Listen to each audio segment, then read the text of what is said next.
अस्सलाम वालेकुम नाज़रीन। वो लोग जो कंटेनरों पर खड़े होकर महज नारेबाजी और सस्ती शोहरत के लिए अपनी ही रियासत की सिक्योरिटी की धज्जियां उड़ाने की कोशिश कर रहे हैं, आज हम उनकी बचकाना रवैया और इसके पीछे छुपी अनोखी मंतक का पर्दाचाक करेंगे। खैबर पख्तूनख्वा के वज़ीर आला सुहेल आफरीदी ने बनू में एक सियासी मजमे के सामने खड़े होकर जो बयान दिया, उसने हर बाशऊर और मुहिब्बे वतन पाकिस्तानी को तशवीश में मुब्तला कर दिया। उनका ये कहना कि पेशावर पहुंचने से पहले फौज के चेक पोस्टें खत्म करवाएंगे किसी भी तरह उनकी मनसब के वक़ार, जिम्मेदारी और संजीदगी से मुताबिकत नहीं रखता। ये एक वज़ीर आला का नहीं बल्कि एक गैर संजीदा, कच्ची और इंतशारी सोच रखने वाले शख्स का बयान है।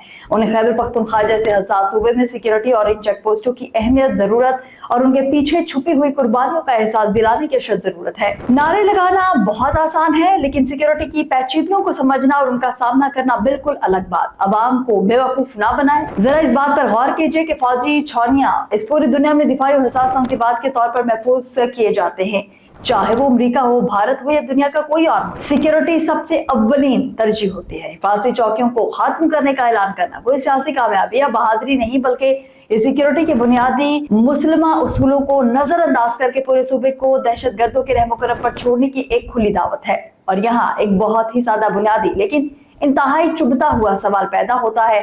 खुद वज़ीर आला साहब एक इंतहाई महफूज, फुल प्रूफ कंटोनमेंट में रिहाइश पजीर है। वो खुद तो सिक्योरिटी हजार के बगैर एक कदम नहीं उठाते, लेकिन अवाम को सिक्योरिटी के खिलाफ उकसा रहे हैं। अगर फौजी सिक्योरिटी कंटोनमेंट्स और चेक पोस्टें इतनी ही गैर जरूरी, गैर अहम और बोझ हैं, तो फिर इसका पहला अमली नमूना उन्हें खुद पेश करना होगा। उन्हें चाहिए कि वो सबसे पहले वो महफूज कंटोनमेंट छोड़े और पेशावर में किसी आम गैर महफूज और खुले मकाम पर बगैर सिक्योरिटी की रिहाइश इख्तियार करें।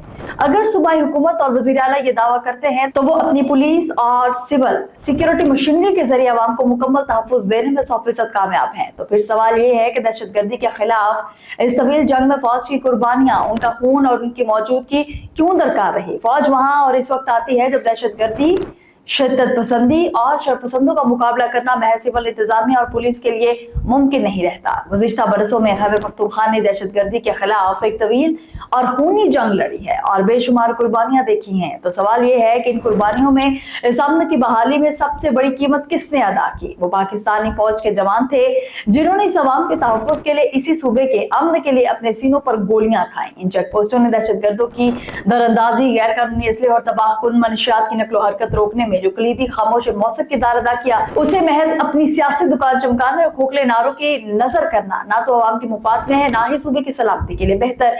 और हैरत की बात तो यह है कि जब सूबे में मनशियात के बढ़ते कल्चर, बेलगाम बदउनवानी, करप्शन और हुक्मरानी की बदतरीन नाकामियों पर संजीदा सवालात उठ रहे हों, तो वज़ीर आला अवाम को सिक्योरिटी चौकियों के खिलाफ जज्बाती और इश्तियाल अंगेज बयानात देकर दरअसल अपनी हुकूमत की कारकर्दगी से तवज्जो हटाने की कोशिश कर रहे हैं। 13 साल से खैबर पख्तूनख्वा में इक़्तिदार का हिस्सा रहने वाले से सवाल बनता है कि आपने अवाम को हकीकी तहफ़्फ़ुज़, बेहतर हुक्मरानी और अमली तरक्की के मैदान में आखिर दिया क्या है। इख्तिलाफ राय जमहूरियत का हुस्न और सियासी हक है, लेकिन कौमी सलामती, अवाम के तहफ़्फ़ुज़ और रियासती इदारों को सियासी पॉइंट स्कोरिंग और अपनी नाकामियों को छुपाने का मैदान बनाना एक इंतहाई खतरनाक, गद्दाराना और नाकाबिल मौफ़ी खेल है, जिसकी इजाज़त किसी को नहीं दी जा सकती।